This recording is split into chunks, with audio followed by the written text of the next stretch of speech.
할렐루야, 아멘. 7월의 첫 주일 아름다운 예배에 함께하고 계신 성도님들 주님의 이름으로 환영하고 축복합니다. 오늘 이렇게 인사해 볼까요? 오늘따라 한두 살 어려 보이십니다. 오늘따라 뭔가 어려 보이십니다. 이렇게 좀 인사해 봅시다. 네, 다들 며칠 사이에 한두 살씩 어려지셨죠? 네. 비록 우리의 신체 나이는 똑같지만 나이는 젊어지셨으니 보다 더 젊은 마음으로 뜨겁게 주님을 사랑하는 올 한 해 또 여러분들의 삶이 되시기를 바랍니다. 오늘은 설교의 시작을 시 한 편을 읽고 우리 이어가도록 하겠습니다. 시의 제목은 낙화입니다. 이영기 시인의 낙화입니다. 가야 할 때가 언제인가를 분명히 알고 가는 이의 뒷모습은 얼마나 아름다운가. 봄한철 격정을 인내한 나의 사랑은 지고 있다. 분분한 낙화 결별이 이룩하는 축복에 쌓여 지금은 가야 할 때 무성한 녹음과 그리고 머지않아 열매 맺는 가을을 향하여 나의 청춘은 꽃답게 죽는다.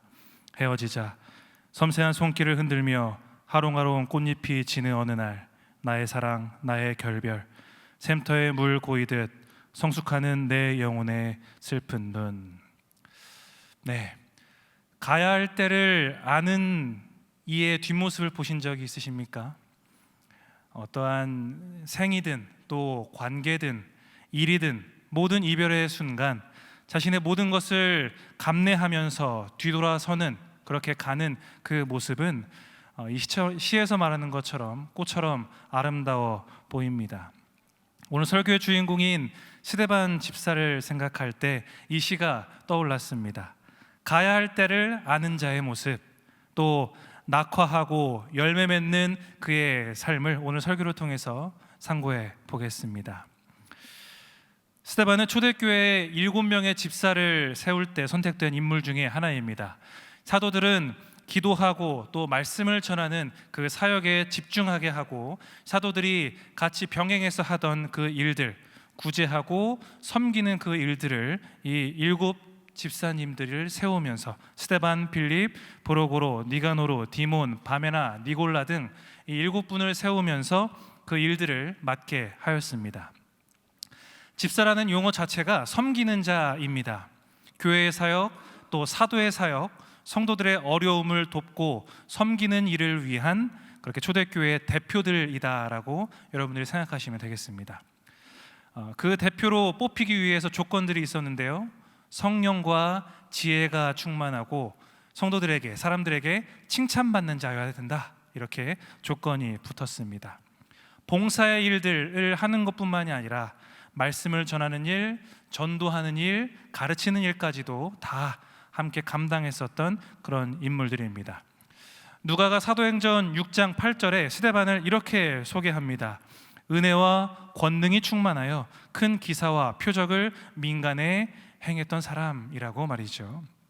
인품은 물론이고 성령이 충만했던 사람이 바로 오늘 설교의 주인공인 스데반입니다. 이런 스데반이 재판에 서게 됩니다. 그 재판에 서게 된 죄목은 신성모독죄였습니다. 모함으로 누명을 쓰게 된 것인데요. 당시 신성모독죄는 3가지의 종류입니다.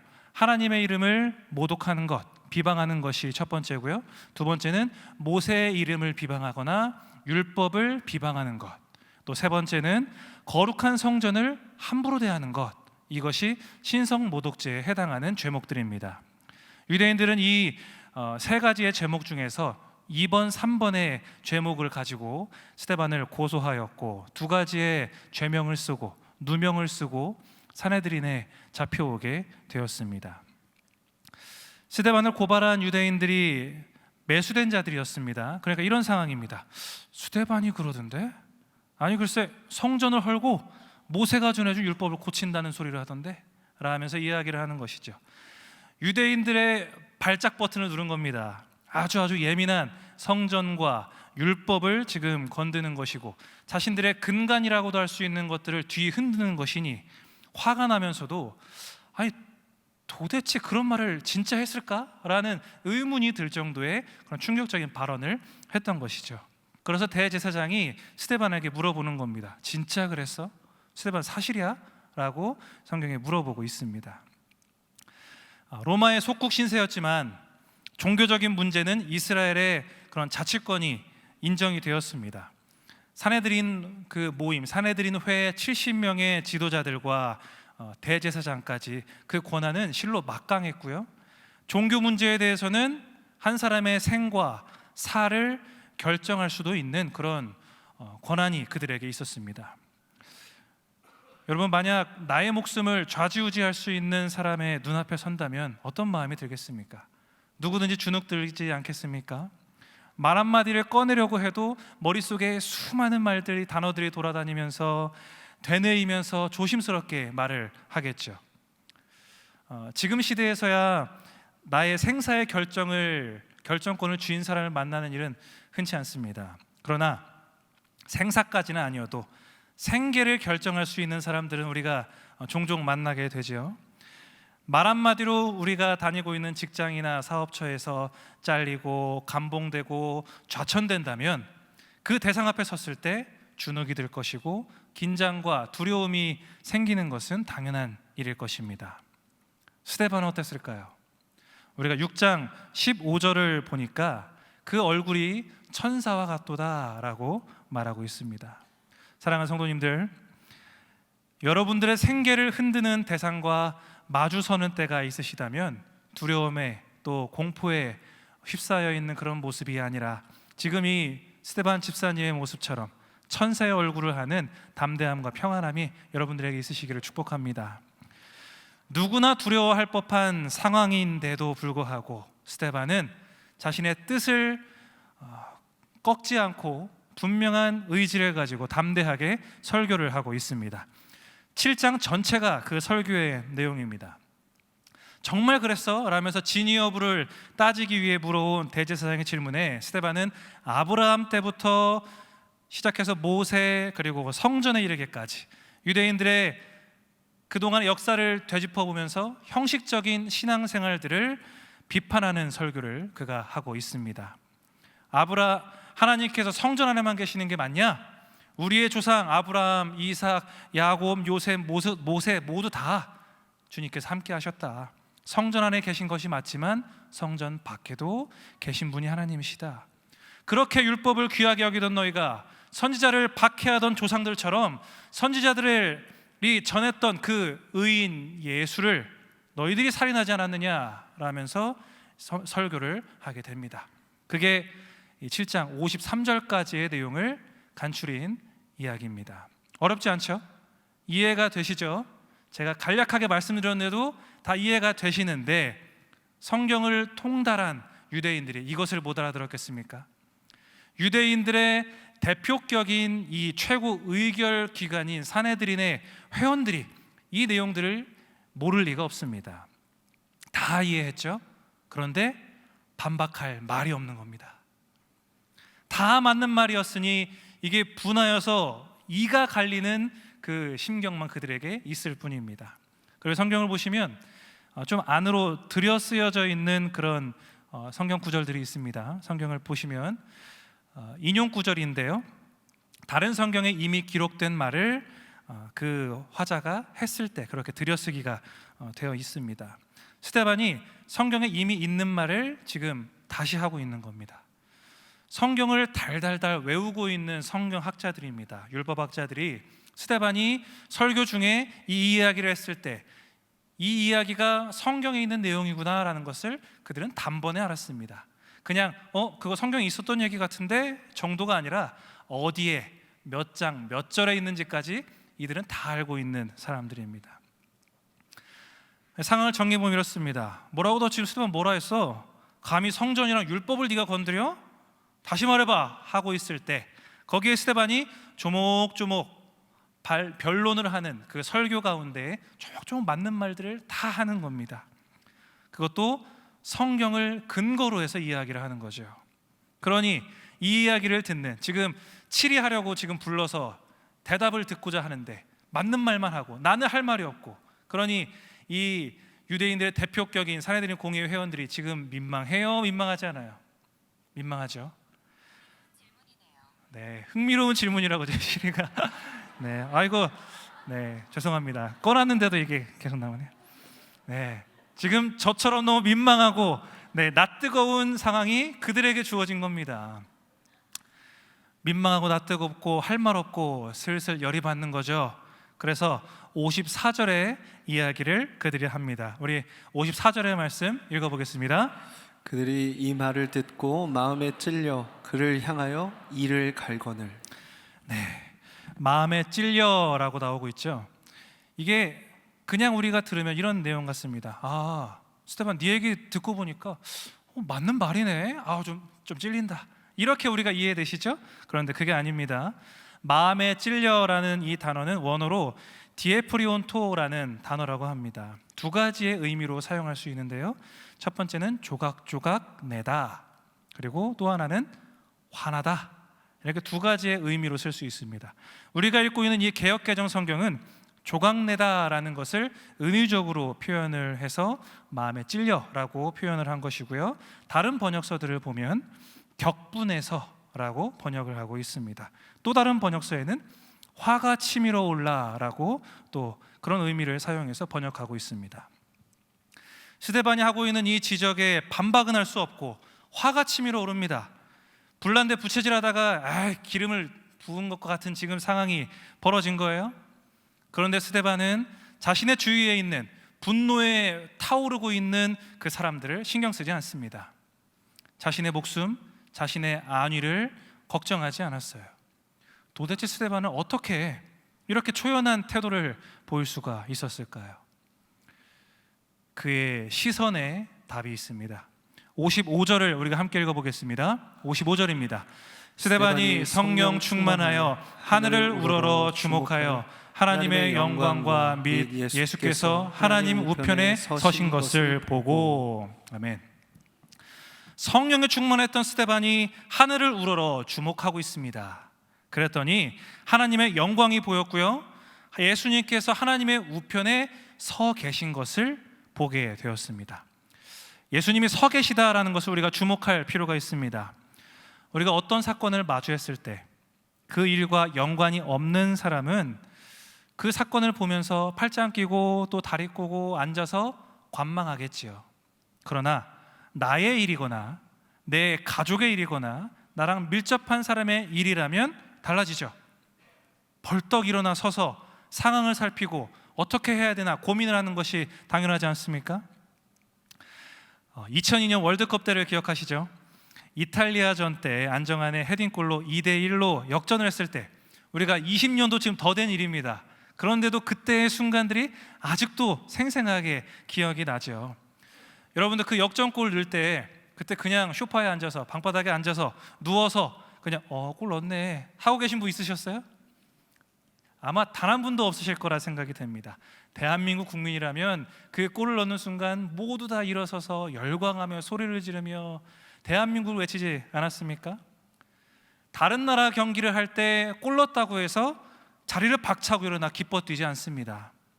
우리 일이니까, 우리나라의 경기니까 우리가 그렇게 서서 뛰어서 환호했던 것이죠. 예수님도 남의 일처럼 그렇게 보좌에 앉아서 관망하지 않으셨습니다. 내 사람의 일이었기 때문에 서서 스데반을 지금 보고 계십니다. 누가복음 12장 8절을 우리가 함께 읽어보겠습니다. 내가 또한 너희에게 말하노니 누구든지 사람 앞에서 나를 시인하면 인자도 하나님의 사자들 앞에서 그를 시인할 것이요. 아멘. 죽음의 공포 가운데에서도 스데반은 주님을 시인합니다. 예수님도 마치 그를 대변하시는 모습처럼 서서 그 순간을 지금 함께하고 계십니다. 나와 함께하고 계신 예수님, 나의 지금의 상황을 지켜보고 계신 예수님, 크신 뜻 가운데에서 나를 인도하고 계신 분이 다름 아닌 주님이심을 아는 사람은 지금 내 눈앞에 있는 내가 처한 상황에 좌절하지 않습니다. 순교할지도 모르는 그런 상황임에 틀림없지만 그것을 스데반도 너무나 잘 알고 있지만 부활하신 그 부활의 첫 열매가 되시는 예수님을 그가 바로 보게 되니까 그는 구차하게 변명하거나 입을 다물고 있을 수가 없었습니다. 그는 주저할 이유가 없었던 것이죠. 지금의 고난을 뛰어넘고도 남을 소망이 있는 사람의 모습은 이처럼 다릅니다. 여러분, 주님을 바라볼 때 주님께서 우리에게 힘을 주십니다. 아멘이십니까? 하나님의 계획하심을 그는 신뢰하고 있었습니다. 죽음을 앞둔 그 지금 순간까지도 이후 천국의 소망이 그에게 있었기 때문에 스데반은 두려워하는 모습이 아닌 담대한 모습으로 서 있을 수 있었습니다. 스데반이 이렇게 순교하게 된 배경, 그 이유는 우리가 알게 되었습니다. 그런데 그 배경을 우리가 이해했다 한들 아직 우리에게 질문은 여전히 남아 있습니다. 스데반이 꼭 죽어야 했는가? 좀 살릴 수도 있는 건 아닌가라는 그런 질문이지요. 두 가지 측면에서 스데반의 죽음을 우리가 그 이유를 생각해 볼 수 있습니다. 첫 번째는 스데반 개인의 구원의 이유입니다. 우리의 생각으로는 스데반 같은 훌륭한 사람을 순교하게 하는 것이 아깝다, 이것은 손실 아니냐라고 생각할 수 있죠. 사람은 모두 똑같은 시간을 살아갑니다. 하지만 각자가 사용하는 그 시간의 밀도와 결과물은 사람마다 다 다르지요. 스데반이 죽지 않고 계속해서 사역했다면 더 많은 큰 일들을 이루지 않았을까라는 생각을 할 수 있습니다. 아주 합리적인 생각입니다. 예수님께서 그동안 나병 환자도 고치셨었고 돌에 맞아 죽을 뻔한 그 음행한 여자도 사람들에게서 구원하셨고 죽은 나사로도 살리셨는데 주의 교회를 위해서 헌신한 그 스데반을 너무 빨리 데려가시는 것 아닌가? 라고 생각이 듭니다. 그러나 주님은 스데반이 고개를 들어서 하늘을 볼 때 마주했던 모습처럼 서서 지켜보고 계십니다. 즉시 지금 천군 천사를 보내어서 그 상황을 다 정리하고 그를 지켜내실 수도 있었지만 주님은 그렇게 하지 않으시고 죽음 이후의 삶을 준비하고 계십니다. 하나님은 스데반의 지금의 순간을 지켜보고 계시지만 그 이전의 삶을 속속들이 누구보다 더 분명하게 알고 계시지요. 우리의 생각으로는 더 오래 살아서 복음을 전하는 일을 계속하는 것이 좋은 것이 아니냐 싶지만 하나님은 이제 됐다, 수고했어, 이제 너의 본향으로 돌아와라 하시는 것 같습니다. 왜냐하면 우리 그리스도인들은 이 땅에서 오래 살거나 존경받거나 호의호식하는 것에 우리의 삶의 목적이 있지 않기 때문입니다. 최선으로 주님을 닮아가는 삶을 살고 자신에게 주어진 그 역할을 충실히 다하면서 우리의 목표인 구원을 향해 나아가는 것이 우리에게 필요한 모습입니다. 스데반은 그 구원의 지점에 서서 자신에게 맡겨진 마지막 사명, 복음을 선포하는 일을 그는 충실히 수행했습니다. 구차하게 변명하고 억울해하면서 연명하려 하지 않았다는 겁니다. 하나님을 향해서 서운함을 비추고 세상을 향한 원망과 미련을 보이지도 않았습니다. 그는 언제나 지금 죽음을 앞둔 그 순간까지도 최선을 다해서 주님을 사랑하고 전했던 삶을 살았기 때문입니다. 이번 주 목요일이었나요? TV 프로그램 유퀴즈에 김연아 선수가 나왔습니다. 은퇴를 했으니까 선수는 아니지만 은퇴를 할 때 섭섭함이 컸는지 해방감이 컸는지라는 그 질문이 있었습니다. 그런 질문이 있었던 이유는 지금 당장 지금 촬영을 하고 있는 그 순간 대회를 나가도 왠지 1등 할 것 같은 그런 출중한 기량을 가지고 있는 선수, 가장 절정에 머물렀었던 그 순간에 은퇴했기 때문에 보는 팬들의, 응원하는 사람들의 마음에서는 아쉬움이 있었기 때문이다. 그렇기 때문에 이런 질문을 나온 것이 아닌가 생각이 듭니다. 그런데 김연아 선수가 질문에 이렇게 답을 하더라고요. 자신은 운동 총량을 다 쓴 것 같습니다. 섭섭함은 전혀 없이 해방감만 있습니다 라고 이야기를 했습니다. 이런 말은 정말 모든 것을 다 쏟아붓고 최선을 다한 사람이 할 수 있는 말인 것 같습니다. 우리에게도 혼신을 다하고 우리의 결과는 하나님께 맡길 수 있는 그런 성숙한 믿음이 있기를 바랍니다. 사람의 생각으로는 아쉬움이 남는 순간들이 있지요. 그러나 하나님은 그 시간을 통해서도 당신의 뜻을 확장시켜 가시면서 진행해 나가십니다. 그것이 스데반의 죽음이 주는 두 번째 이유입니다. 개인의 구원과 그것을 넘어서 복음의 확산을 이루어가는 분수령입니다. 스데반 설교의 말미인 오늘 본문에서 하늘이 열리고 인자가 하나님 우편에 서 계시다라는 말에 유대 지도자들 또 주위의 모든 사람들이 소리를 지르면서 귀를 막고 그에게 달려듭니다. 율법을 철저히 지켰던 사람입니다. 인자를 고대하면서 기다렸던 사람들입니다. 하늘의 문을 열기 위해서 긴 시간 정말 수대를 이어서 노력해왔던 유대인들입니다. 그들에게는 지금 이 스데반의 소리는 절망의 소리, 정말 공포의 소리 그 자체였던 것이죠. 그러니 그들의 삶에 감정이 폭발하지 않고는 견딜 수가 없는 겁니다. 자신들의 모든 역사와 삶이 다 부정당하는 것 같은 그런 기분이었을 테니까요. 그러니 그런 말을 하고 있는 스데반을 향해서 죽이려 달려드는 겁니다. 스데반의 죽음은 아쉬움이 남고 또 어리석은 그런 낭비가 아닙니다. 순교의 자리에는 훗날 바울이라 불리는 사울도 있었습니다. 그의 죽음으로 인해서 사울이 예수님을 만나 깨닫게 되는 중요한 포인트가 되었고요.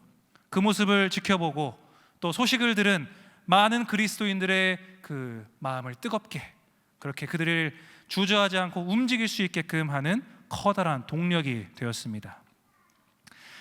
예수님도 하나님께 어찌하여 나를 버리셨나이까 라면서 말씀하실 정도로 우리의 사람의 생각으로는 안타까움이 생길 수 있는 순간들이 있지만 예수님의 그 버림받으심으로 우리가 지금 이렇게 구원을 받게 된 것 아닙니까? 낭비된 것 같고 버려진 것 같으나 그곳에서 사랑은 피어납니다. 죽음이 생명이 되는 신비이지요. 예수님은 우리를 향해서 미랄이다라고 말씀을 하셨습니다. 우리가 미랄하면 바로 떠오르지 않죠. 그래서 우리에게 좀 더 친숙한 우리 쌀알로 한번 생각해 봅시다. 제가 집에서 쌀통에 쌀을 부을 때 아무리 열심히 최선을 다해도 꼭 쌀알들이 떨어지더라고요. 그 쌀을 집어서 쌀통에 넣지 않고 저는 제 입에 넣습니다. 한두 알 떨어진 거 꼭 제 입에 넣어서 오독오독 씹어 먹어요. 씹는 맛은 있지만 사실 아무 맛도 느껴지지가 않습니다. 그 작은 쌀알들이기 때문에 실패한 날 한 10몇 개를 입에 넣어도 사실 별로 맛은 느껴지지 않고 열알을 입에 넣는다 한들 우리의 배는 부르지 않지요. 한 알은 홀로 있거나 나를 배부르기 위해서 내 입에 넣었을 때는 그냥 한 알에 불과합니다. 큰 의미로 작용하지 않습니다. 하지만 그 한 알이 심겨져서 죽게 되고 썩게 될 때 우리가 가늠할 수 없는, 한 알과는 비교할 수 없는 수많은 결과물들이 결실들로 맺혀지게 되지요. 스데반의 죽음도 예수님의 십자가도 그냥 한 사람의 죽음으로 끝난 것이 아닙니다. 한 알로서의 삶이 아니라 그들의 삶이 죽음으로 썩어져서 새로운 생명이 있는 그 생명의 놀라운 삶이셨습니다. 우리도 그런 삶을 살아야 하는 그리스도인들입니다. 우리가 무더운 여름 국내와 국외로 선교를 가는 것도 우리의 시간, 우리에게 주신 달란트를 심어서 그곳에 열매를 맺게 하는 것이죠. 우리의 삶에 화가 나고 억울하고 답답한 일들이 있을 때 기도하며 참고 그 일들을 성숙함으로 믿는 자로서 세상에 다름을 보여주는 삶을 사는 건 역시도 나를 죽여서 열매 맺게 하는 일입니다. 주님을 알지 못하는 이들을 향해서 누군가가 오랜 시간 그를 섬기며 기도하며 끊임없이 포기하지 않고 복음을 전하는 일 역시도 생명이 또 다른 생명을 낳게 하는 일입니다. 말씀을 정리하겠습니다. 주님은 이런 우리의 모든 순간에 함께하고 계십니다. 우리가 사랑하고 수고하고 전도하고 때로는 피었다 지듯 낙화하며 떠나갈 때에 이르렀을 때에도 또 한 알이 초라하게 썩어지는 것 같은 사람이 보기에는 아쉬운 그런 모습의 순간일지라도 우리의 삶의 다양한 모든 순간순간 가운데 주님은 함께하고 계십니다. 교회 안에, 성경책 안에, 누군가의 말 안에 갇혀 계신 분이 아니라 지금 나와 함께하고 계신 분이십니다. 그리고 서서 우리를 주목하고 계십니다. 그 삶을 구원의 길로 인도하고 계시고 그 삶을 통해 썩어져 열매를 맺도록, 그렇게 수많은 열매가 맺혀질 수 있도록, 그렇게 결실이 생기도록 하나님은 쉬지 않고 일하고 계십니다. 그런 살아 역사하시고 움직이고 계신 그 하나님을 경험하시는 우리 신촌교회 성도님들이 되시기를 주님의 이름으로 축복합니다.